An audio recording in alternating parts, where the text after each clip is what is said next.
Hello everyone, एक बार फिर से स्वागत है आपका अपने यूट्यूब चैनल साइंस गुरु रवि में। गाइस, अभी 2024 में रेलवे की बहुत सारी एग्जाम हुई थी, जैसे कि आरआरबी, एएलपी, सीबीटी फर्स्ट हुआ था, आरआरबी जेई की एग्जाम हुई थी, आरआरबी टेक्नीशियन की एग्जाम हुई थी, आरपीएफ एसआई वाली एग्जाम हुई थी। इन सभी में बायोलॉजी से जितने भी क्वेश्चन पूछे गए हैं वो सभी क्वेश्चन मैं आपको करवा रहा हूँ। आरआरबी, एएलपी, सीबीटी फर्स्ट में जितने भी बायोलॉजी से क्वेश्चन पूछे गए हैं आपको नीचे लिंक डिस्क्रिप्शन में मिल जाएगा, जाकर चेकआउट कर सकते हैं। आरआरबी जेई में जितने भी बायोलॉजी से क्वेश्चन पूछे गए हैं वो सभी क्वेश्चन मैंने आपको करवा रखे हैं, आपको नीचे लिंक डिस्क्रिप्शन में मिल जाएंगे, आप जाकर चेकआउट कर सकते हैं। फिलहाल इस वीडियो में मैं आपको आरआरबी टेक्नीशियन ग्रेड 3 में बायोलॉजी से 311 क्वेश्चन पूछे गए हैं, तो वो सीरीज मैंने स्टार्ट कर रखी है, ये क्वेश्चन मैं आपको करवा रहा हूँ। अगर आपने रेलवे 2024 में पूछे गए पेपर यानी कि पूछे गए जो क्वेश्चन है, अगर उनको हल नहीं किया है तो उसका मतलब यह है कि आप कंपटीशन से ही बाहर है। नौकरी तो दूर की बात है जब आपको यही नहीं पता कि 2024 में हमसे क्या पूछा गया है। क्योंकि भैया, जब तक आप एग्जामिनर के माइंड से नहीं चलोगे तब तक आपका कुछ नहीं होने वाला। अगर आपको नौकरी पानी है तो रेलवे 2024 में जितने भी क्वेश्चन पूछे गए हैं, मैं सिर्फ बायोलॉजी की बात नहीं कर रहा, chemistry, physics, math, reasoning, science, GK, जो कुछ भी है सबके पेपर देख लीजिए भैया, और उस हिसाब से तैयारी करिए। वो क्वेश्चन कहाँ से पूछे गए, किस टॉपिक से पूछे गए, वो टॉपिक पढ़िए ना, ताकि आपको आगे जब एग्जाम होगी रेलवे की तो उसमें वो क्वेश्चन देखने को मिल सकता है। क्योंकि रेलवे में इतिहास रहा है, रिपीटेड क्वेश्चन बहुत ज्यादा पूछता है, रिपीटेड क्वेश्चन भी पूछता है, साथ ही साथ में कॉन्सेप्ट पर आधारित क्वेश्चन पूछता है। इसलिए प्रीवियस ईयर के पेपर देखना आपके लिए बहुत जरूरी है। मैं आपको आरआरबी टेक्नीशियन ग्रेड 3 के क्वेश्चन करवा रहा हूं। टोटल 311 क्वेश्चन है, 60 क्वेश्चन करवा चुका, एक क्लास में 10 क्वेश्चन करवाता हूं, यानी कि हमारी 6 क्लासें कंप्लीट हो चुकी है। आज ये 7वीं क्लास है, तो आज हम स्टार्ट करने वाले हैं क्वेश्चन नंबर 61 से लेकर के क्वेश्चन नंबर 70 तक। चलो भैया, क्वेश्चन नंबर 61 आपको इस तरफ दिखाई देगा, इस तरफ जितने भी क्वेश्चन है वो सभी क्वेश्चन आएंगे और इस तरफ इन क्वेश्चनों को मैं हल करवाने वाला हूं। तो क्वेश्चन नंबर 61 आपको स्क्रीन पर दिखाई दे रहा होगा। क्वेश्चन नंबर 61 कहता है कि निम्नलिखित में से कौन पुरुषों में शुक्राणु और मूत्र दोनों के लिए एक सामान्य मार्ग बनाता है। आपके ऑप्शन है, ऑप्शन नंबर है मूत्र मार्ग यानी कि यूरेथ्रा, ऑप्शन नंबर बी है मूत्राशय यानी कि urinary bladder, option number C है वर्ण कोश यानी कि स्क्रोटम, ऑप्शन नंबर डी है शुक्रवाहक यानी कि वास्ट एपरेंस। बताओ क्या होगा इस क्वेश्चन का राइट आंसर। देखो, मेल रिप्रोडक्टिव जितने भी ऑर्गन्स हैं उन सभी के काम और नाम आपको पता होना जरूरी है। जितने भी फीमेल रिप्रोडक्टिव ऑर्गन्स हैं उन सभी के नाम और उनके कार्य आपको पता होना जरूरी है। यहाँ पर 4 ऑप्शन में दिए गए हैं, मैं आपको बता देता हूँ। चारों के चारों ही मेल रिप्रोडक्टिव सिस्टम से संबंधित है। इन चारों का संबंध किससे है? क्वेश्चन नंबर 61 है भैया, ये मेल रिप्रोडक्टिव सिस्टम से संबंधित है भैया। आपके ऑप्शन से ये क्वेश्चन भी मेल रिप्रोडक्टिव सिस्टम से ही पूछा गया है। कह रहा है कि जो स्पर्म है और जो यूरिन है दोनों के लिए एक सामान्य मार्ग है, और उस सामान्य मार्ग को क्या कहा जाता है? तो उसे कहा जाता है यूरेथ्रा, मूत्र मार्ग। जिस रास्ते से यूरिन बाहर आता है, याद रखना, उसी रास्ते से स्पर्म जो शुक्राणु होते हैं वो भी बाहर आते हैं, उस रास्ते को कहा जाता है यूरेथ्रा यानी कि मूत्र मार्ग। ठीक है। दूसरा है यूरिनरी ब्लैडर, ऑप्शन में दिया गया है। ये यूरिनरी ब्लैडर क्या होता है? तो इसके बारे में अभी मैंने आपको बताया था भैया। अभी हमारा कल एक बैच में, देखो मैंने एक बैच स्टार्ट किया है बायोलॉजी का, और वो बैच स्टार्ट किया था मैंने 5 जनवरी से। वो कल तक उस बैच में 3 चैप्टर समाप्त हो चुके हैं। मैं फाउंडेशन बैच ला रहा हूँ, बिल्कुल 0 लेवल से लेकर के हाई लेवल तक सभी परीक्षाओं के लिए, चाहे वो railway, SSC, NDA, PCS, CDS, पटवार, पुलिस, कोई सी भी एग्जाम हो, सभी परीक्षाओं के लिए अगर आपके सिलेबस में बायोलॉजी है तो भैया वो बैच आप ज्वाइन कर सकते हैं। मात्र 29 रुपये पर मंथ आपको देने की आवश्यकता है। 5 महीने में आपका कंप्लीट कोर्स करवा दूंगा। बैच से संबंधित डिटेल है वो आपको जानकारी नीचे लिंक डिस्क्रिप्शन में मिल जाएगी। अब मेरी बात ध्यान से समझना। लास्ट क्लास में मैंने आपको एक्सीलेटरी सिस्टम यानी कि उत्सर्जन तंत्र वाला चैप्टर पढ़ाया था, यानी कि लास्ट जो चैप्टर था बैच में उसमें, तो मैंने वहां पर आपको बहुत अच्छे से बताया था कि किडनी जो होती है वो ब्लड को फिल्टर करती है, है कि नहीं है, और यूरिन फॉर्मेशन का काम करती है। फिर किडनी से जो यूरिन का निर्माण हुआ है वो यूरेटर डक्ट की सहायता से किसके पास पहुंचता है, यूरिनरी ब्लैडर के पास पहुंचता है। इसमें क्या होता है, इसमें यूरिन इकट्ठा होता है कुछ समय के लिए, इसमें यूरिन क्या होता है, इकट्ठा होता है, स्टोर होता है कुछ समय के लिए। इसमें मेल में भराव क्षमता अलग होती है और फीमेल में भराव क्षमता इसकी अलग होती है। मेल में लगभग 800 ml तक ये यूरिनरी ब्लैडर स्टोर कर सकता है यूरिन को, और भैया फीमेल में 500 ml तक यूरिन स्टोर हो सकता है इस यूरिनरी ब्लैडर में। तो यूरिनरी ब्लैडर का काम क्या हो गया, इसमें यूरिन कुछ समय के लिए इकट्ठा होता है। जब इस यूरिनरी ब्लैडर में 150 से लेकर के 200 ml यूरिन इकट्ठा हो जाता है, तब आपको फीलिंग्स आने लग जाती है कि भैया यूरिन को शरीर से बाहर निकालना है। और यूरिन और स्पर्म यानी कि शुक्राणु और मूत्र जिस रास्ते से बाहर जाएंगे उस रास्ते को क्या कहा जाता है, यूरेथ्रा कहा जाता है, मूत्र मार्ग कहा जाता है। एक यहाँ पर ऑप्शन में दिया गया है स्क्रोटम, इसे स्क्रोटल सेक भी कहा जाता है, हिंदी में कहा जाता है वर्षण कोष। याद रखना ये जो वर्षण कोष होता है ये इसमें क्या उपस्थित होता है, इसमें टेस्टिस उपस्थित होते हैं, यानी कि वर्षण उपस्थित होता है, और वर्षण में ही भैया इस स्पर्म का, इस शुक्राणु का निर्माण होता है। जब आपको रिप्रोडक्टिव सिस्टम आप पढ़ाएंगे तब बहुत अच्छे से आपको समझाएंगे, तो ये बात आपको पता होना जरूरी है। इसके अलावा एक ऑप्शन में दिया गया है वास डेफरेंस, इसे हिंदी में कहा जाता है शुक्रवाहक। ये शुक्रवाहक क्या करता है, तो आपको पता होना जरूरी है। जो अधिवर्षण होता है, अधिवर्षण के बारे में जानते हो, जिसमें शुक्राणु मैच्योर होते हैं, जिसमें शुक्राणु परिपक्व होते हैं, इंग्लिश में बोला जाता है एपिडाइडमिस। इस एपिडाइडमिस से लेकर के इस यूरेथ्रा तक ये स्पर्म को ले जाने का काम करता है कौन, ये वास डेफरेंस यानी कि शुक्रवाहक। तो आपका राइट आंसर क्या हो गया, दिख तो रहा है ना आपको, हाँ दिख रहा है। मैं पेन चेंज कर लेता हूँ, इसमें पेन में स्याही नहीं है। बताओ तो इसका राइट आंसर क्या हो गया भैया, कोई बताएगा इसका राइट आंसर क्या हो गया, कोई बताएगा इसका राइट आंसर क्या हो गया। इसका राइट आंसर हो गया भैया यूरेथ्रा यानी कि मूत्र मार्ग। ठीक है, तो स्क्रीनशॉट ले लीजिए। क्वेश्चन नंबर 61 कंप्लीट हो गया, मिटा दूं, ओके। अगर आपको वीडियो अच्छी लग रही है तो वीडियो को लाइक कर देना भैया, आपके छोटे भाई के लिए प्यारा सा कमेंट कर देना, चैनल पर नया तो चैनल को जरूर सब्सक्राइब कर लेना। क्वेश्चन नंबर 62, एक मिनट रुको यार, मैं पेन चेंज ही कर लेता हूं।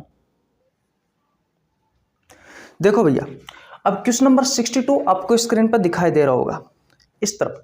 क्वेश्चन नंबर 62 कहता है कि विभिन्न कोशिकांग जैसे सूत्रकणिका, राइबोसोम आदि मिलकर जीवन की मूलभूत इकाई का निर्माण करते हैं, उसे क्या कहा जाता है। आप सभी को पता है हमारे शरीर की सबसे छोटी इकाई, जीवन की मूलभूत इकाई क्या है, कोशिका है। तो कोशिका में बहुत सारे सेल ऑर्गेनेलिज होते हैं, बहुत सारे कोशिकांग होते हैं, जैसे कि राइबोसोम होता है, लाइसोसोम होता है, एंडोप्लाज्मिक रेटिकुलम होता है,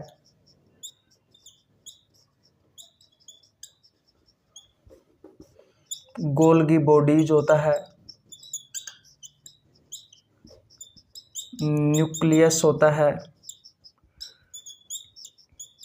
माइटोकॉन्ड्रिया होता है, प्लास्टिड होता है, वैक्यूल्स होता है। ये मैंने पादप कोशिका और एनिमल कोशिका दोनों के बारे में ही बता दिया भैया।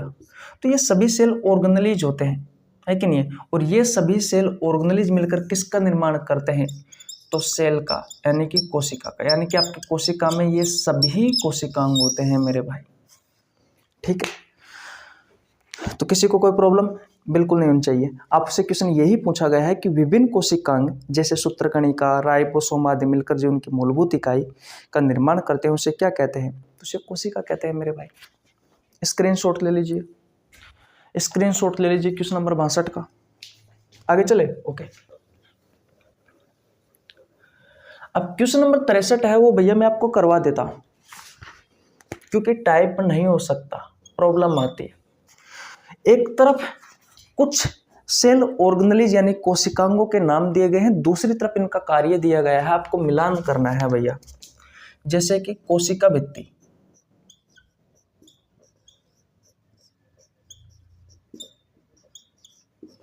ठीक है। एक दिया गया है राइबोसोम,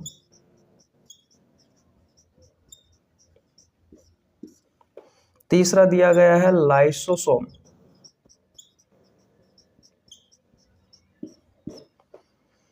और एक दिया गया है गोल्जी उपकरण। देखो इसके आगे दिया गया है कि किसी भी भारी पदार्थ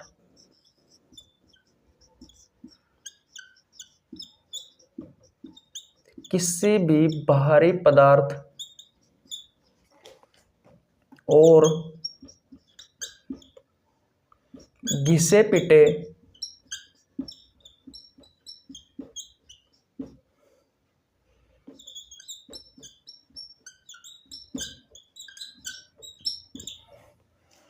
कोशिकीय घटकों को, क्या हो रहा है आज पेनों को यार, पचाया जाता है। घटकों को पचाता है, पचाया जाता नहीं है, पचाता है। एक मिनट रुको यार। देखो भैया यहां तक बात क्लियर है। मैं इसको मिटा देता हूं और अच्छे से लिख देता हूं। कोशिकीय घटकों को पचाता है। राइबोसोम के आगे लिख रखा है भैया कि पादपों को उनकी संरचनात्मक ताकत देता है। पादपों को उनकी संरचनात्मक ताकत देता है। लाइसोसोम के आगे लिख रखा है कि प्रोटीन निर्माण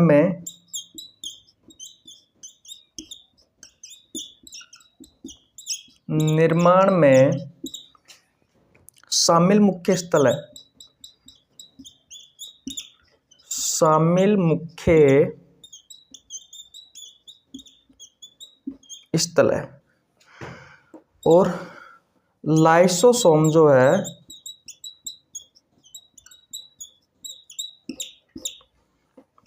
के उत्पादन से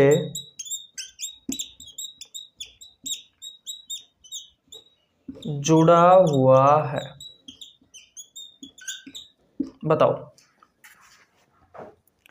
बताओ भैया, बताओ। एक तरफ कोशिकांग है, दूसरी तरफ इनके कार्य है। आपको मिलान करना है। मिलान करने का सबसे महत्वपूर्ण और सबसे अच्छा तरीका क्या है? देखो राइबोसोम के बारे में आप सभी जानते हो कि इसे प्रोटीन फैक्ट्री के नाम से भी जाना जाता है।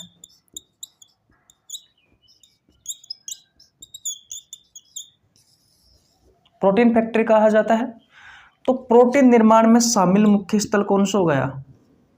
अरे भाई प्रोटीन से संबंधित कौन सा है? एक ही ऑप्शन है, तो इसको तो इसमें मिला दो। किसी को कोई प्रॉब्लम बिल्कुल नहीं होनी चाहिए। यहां पर बात की जा रही है कोशिका भित्ति की।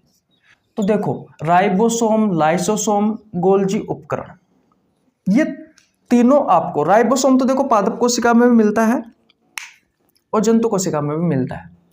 ये तो सभी प्रकार की कोशिकाओं में पाए जाने वाला कोशिकांग है, तो प्रोकैरियोटिक कोशिका में मिलता है और यूकैरियोटिक कोशिका में मिलता है। लेकिन जो कोशिका भित्ति है ये पादपों में पाई जाती है, ये जंतु कोशिका में नहीं पाई जाती। तो इसका संबंध किससे है? इसका संबंध है पादपों से।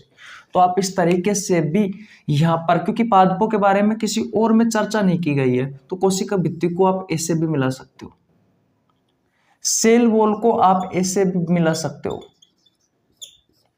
और बात भी सही है कि पादपों को उनकी संरचनात्मक ताकत देने का काम करता है कौन? Cell wall. लाइसोसोम का क्या काम है? आपको पता है आत्मघाती थैली कहा जाता है। इसके अंदर कुछ भी चले जाइए ये सबको नष्ट कर देगा, यानी कि सेलुलर डाइजेशन में हेल्प करता है कौन? लाइसोसोम। तो किसी भी बाहरी पदार्थ को या घिसे पिटे कोशिकीय घटकों को पचाने का काम कौन करता है? लाइसोसोम करता है। बचा का ये बचा भैया, तो इसको ऐसे आप मिला दीजिए कि गोल्जी उपकरण है वो लाइसोसोम के उत्पादन से जुड़ा हुआ होता है। बिल्कुल सही है भैया। गोल्जी का ही जो गोल्गी बॉडीज होता है, इस गोल्गी बॉडीज के टूटने से ही लाइसोसोम का निर्माण होता है। बात सही है क्या? बात सही है क्या? बात सही है? किसी को कोई प्रॉब्लम? बताओ भैया, किसी को कोई प्रॉब्लम यहाँ तक? किसी को कोई प्रॉब्लम यहाँ तक? बिल्कुल भी नहीं होनी चाहिए। अगर आपको ऐसे नहीं होता है तो थोड़ा बहुत देखो, अगर आप पढ़े लिखे होंगे, अगर आपने थोड़ा बहुत पढ़ रखा होगा तो ये सिंपल से कार्य दिए गए हैं, इतना ऐसा कुछ नहीं है कि भाई घुमा फिरा कर दिया गया है। ये सभी इनके बेसिक कार्य है, आपको पता होना जरूरी है। ठीक है, तो स्क्रीनशॉट ले लीजिए भैया। नेक्स्ट क्वेश्चन की ओर चलते हैं। चले, ओके, मिटा दूं। अब क्वेश्चन नंबर 64 आपको स्क्रीन पर दिख जाएगा भैया, जैसे ही मैं मिटाने के बाद में। चलो भैया, क्वेश्चन नंबर 64 आपको स्क्रीन पर दिख गया होगा। क्वेश्चन नंबर 64 कहता है कि यदि लेन का लाइसोसोम को कहा जाता है, को कोशिका की आत्मघाती थैली के रूप में भी जाना जाता है, तो निम्नलिखित में से कोशिका का शक्ति केंद्र किसे कहा जाता है? अरे भैया, आप सभी को पता है जो माइटोकॉन्ड्रिया होता है, इस माइटोकॉन्ड्रिया में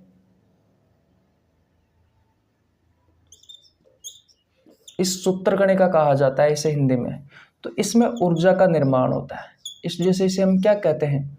कोशिका का शक्ति घर या कोशिका का ऊर्जा घर कहा जाता है।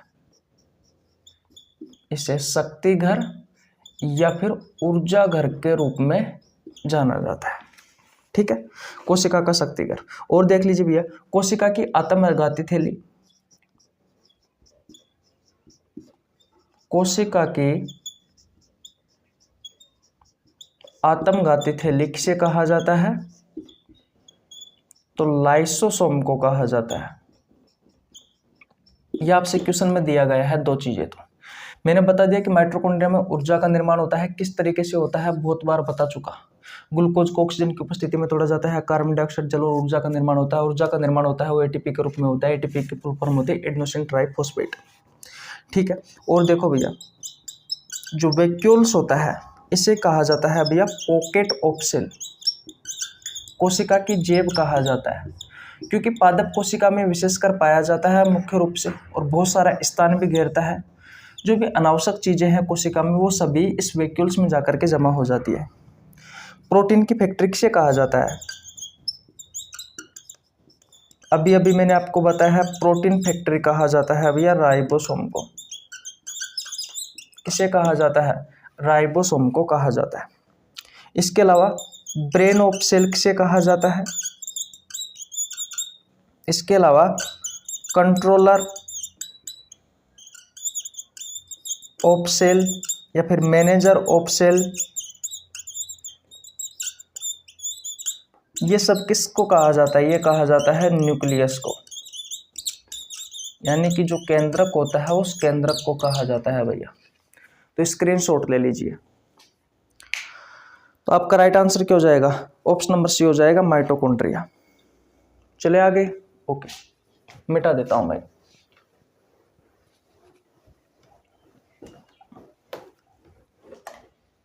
देखो क्वेश्चन नंबर 65, क्वेश्चन नंबर 65 आपको स्क्रीन पर दिखाई दे रहा होगा।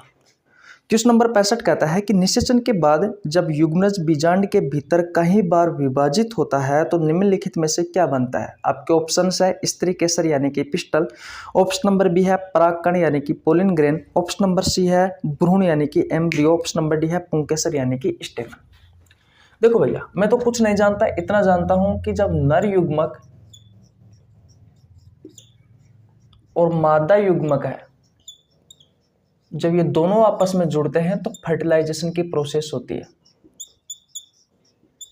यानी कि निषेचन की प्रक्रिया होती है, और जिसके तहत जाइगोट का निर्माण होता है, यानी कि युग्मनज का निर्माण होता है। जब युग्मनज में कई बार कोशिका विभाजन होता है तो एम्ब्रियो का निर्माण होता है, यानी कि भ्रूण का निर्माण होता है। पादपों में भी ऐसा ही होता है और हम में भी ऐसा ही होता है। ठीक है, तो स्क्रीनशॉट ले लीजिए। और भैया इसका राइट आंसर क्या हो जाएगा? ऑप्शन नंबर सी हो जाएगा भ्रूण। तो क्वेश्चन नंबर 65 क्लियर हो गया? किसी को कोई प्रॉब्लम बिल्कुल नहीं होनी चाहिए। स्क्रीनशॉट ले लिया, ओके। आगे चलते हैं।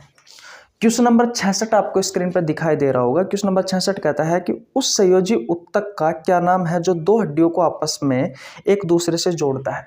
आपके ऑप्शंस है, ऑप्शन नंबर 1 कंडरा यानी कि टंडन, ऑप्शन नंबर बी है स्नायु यानी कि लिगामेंट, ऑप्शन नंबर सी है एडिपोज टिश्यू यानी कि वसा में उत्तक, और ऑप्शन नंबर डी है उपास्थि यानी कि कार्टिलेज। देखो भैया, ये कौन सा क्वेश्चन है? ये है क्वेश्चन नंबर 66। मान लीजिए एक हड्डी आपकी ये है और एक हड्डी ये है। कुत्ते के मुंह में आपने कुछ इस तरीके की हड्डी देखी होगी। ये बोन 1 है और ये बोन 2 है। दो हड्डियों को आपस में जोड़ने का काम कौन करता है? तो याद रखना मेरे भाई, लिगामेंट करता है। इसे स्नायु या फिर तंतु कहा जाता है। इतनी बात क्लियर है। और मान लीजिए ये कोई हड्डी है और इस हड्डी, ये क्या है? ये बोन है, ये हड्डी है, और इस हड्डी से अगर कोई पेशी जुड़ी हुई है, इस हड्डी से अगर कोई पेशी जुड़ी हुई है, ये क्या है? ये पेशी है। तो हड्डी को पेशी से जोड़ने का काम कौन करता है? तो टंडन करता है, कंडरा करता है। इसके बारे में आपको पता होना जरूरी है। तो स्क्रीनशॉट ले लीजिए भैया क्वेश्चन नंबर 66 का। क्वेश्चन नंबर 66 का स्क्रीनशॉट ले लीजिए। ले लिया? आगे चलते हैं, चले आगे। ओके,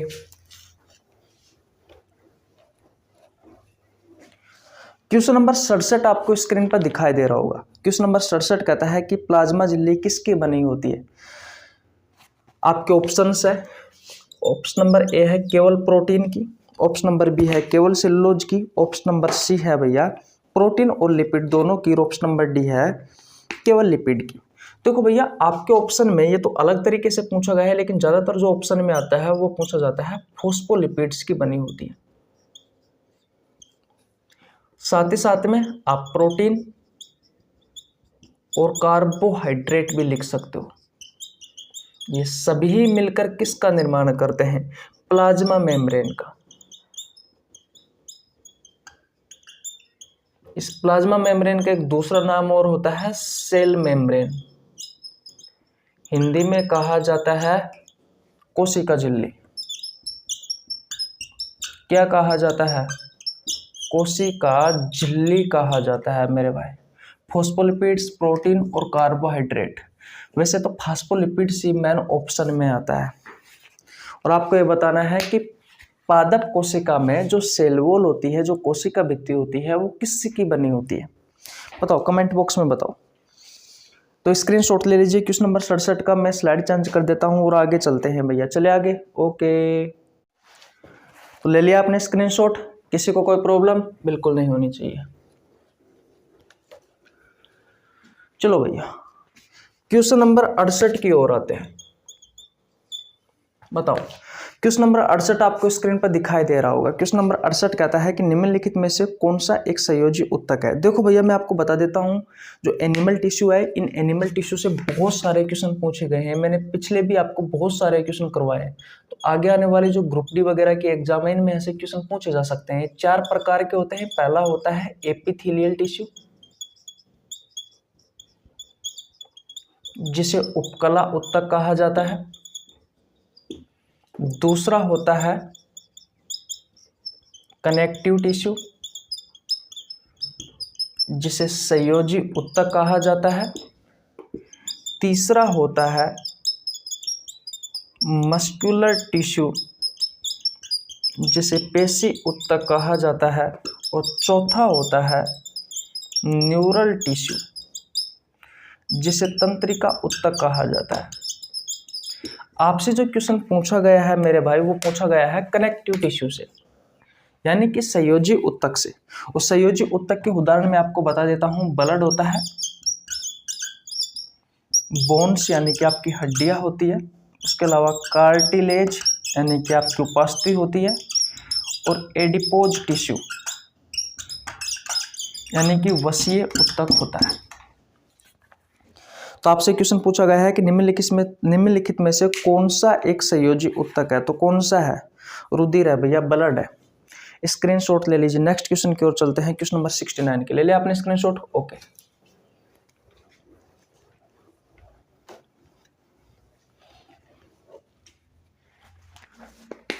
देखो भैया, क्वेश्चन नंबर 69 आपको स्क्रीन पर दिखाई दे रहा होगा। क्वेश्चन नंबर 69 आपको स्क्रीन पर दिखाई दे रहा होगा। क्वेश्चन नंबर 69 कहता है कि निम्नलिखित में से कौन सा प्राणी अपना लिंग परिवर्तन कर सकता है, जो यह दर्शाता है कि लिंग आनुवंशिक रूप से निर्धारित नहीं होता है। आपके ऑप्शंस है, ऑप्शन नंबर ए मेंढक, ऑप्शन नंबर बी है शुतुरमुर्ग, ऑप्शन नंबर सी है घोंगे, ऑप्शन नंबर डी है छिपकली। देखो, हमारे शरीर में जो लिंग का निर्धारण होता है वो भैया आनुवंशिक रूप से होता है, लेकिन जो घोंगा होता है इसमें भैया लिंग परिवर्तन कर सकता है। ये लिंग परिवर्तन कर सकता है घोंगा, ये अपना लिंग परिवर्तन कर सकता है। ये याद रखना, इंपॉर्टेंट है, आपसे आपके एग्जाम में पूछा जा सकता है। निम्नलिखित में से कौन सा प्राणी अपना लिंग परिवर्तन कर सकता है, जो यह दर्शाता है कि आनुवंशिक रूप से निर्धारित नहीं होता। तो इसका मतलब यह है कि भैया इनमें जो लिंग का निर्धारण है वो आनुवंशिक रूप से नहीं होता, ये परिस्थितियों पर आधारित, जैसे कि टेम्परेचर पर आधारित इनका लिंग का निर्धारण होता है। ठीक है, इस तरीके से आप याद कर सकते हो। तो क्वेश्चन नंबर 69 कंप्लीट हो गया। किसी को कोई प्रॉब्लम बिल्कुल नहीं होनी चाहिए। क्वेश्चन नंबर 70 आपको स्क्रीन पर दिखाई दे रहा होगा। क्वेश्चन नंबर 70 कहता है कि भैया निम्नलिखित में से कौन अंडे को अंडाशय से गर्भाशय तक ले जाता है। आपके ऑप्शंस है, option number A fallopian tube, option number B है वेजाइना, ऑप्शन नंबर सी है सर्विक्स, ऑप्शन नंबर डी है प्लेसेंटा। तो इसका राइट आंसर होगा फैलोपियन ट्यूब। देखो कैसे, ये डायग्राम आपने बहुत बार पहले भी देखा होगा, अब तो बनाए हुए बहुत दिन हो गया।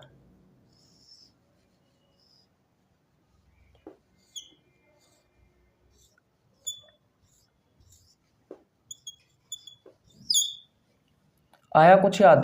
क्या बना रहा हूं मैं? फीमेल रिप्रोडक्टिव सिस्टम, जिसमें ये क्या है, ये है ओवरी यानी कि अंडाशय। ये क्या है, ये है फैलोपियन ट्यूब। ये क्या है, ये है यूट्रस यानी कि गर्भाशय। ये क्या है, ये है सर्विक्स गर्भाशय ग्रीविया, और ये क्या है, वेजाइना। तो इस ओवरी अंडाशय में एग रिलीज होता है, इससे एग का निर्माण होता है, यानी कि एग बाहर निकलता है इस अंडाशय से। तो आपसे क्वेश्चन पूछा गया है कि भैया इस अंडे को अंडाशय से यूट्रस यानी कि गर्भाशय तक कौन लेकर के जाता है। तो बीच में एक ट्यूब होती है भैया, कुछ इस तरीके के 3 भागों में बटी हुई होती है, इसे कहा जाता है फैलोपियन ट्यूब। तो यही इसका राइट आंसर हो जाएगा। तो क्वेश्चन नंबर 70 का राइट आंसर क्या होगा, ऑप्शन नंबर ए। आज यहीं तक रखते हैं। अगर आपको वीडियो अच्छी लगी हो तो वीडियो को लाइक कर देना, आपके छोटे भाई के लिए प्यारा सा कमेंट कर देना, चैनल पर नया तो चैनल को जरूर सब्सक्राइब कर लेना, बेल आइकन को प्रेस कर लेना, ताकि आपके पास हमारे वीडियो का नोटिफिकेशन टाइम टू टाइम पहुंच सके। मिलते हैं आज नेक्स्ट वीडियो में, तब तक के लिए जय हिंद, जय भारत, राम राम, बाय बाय।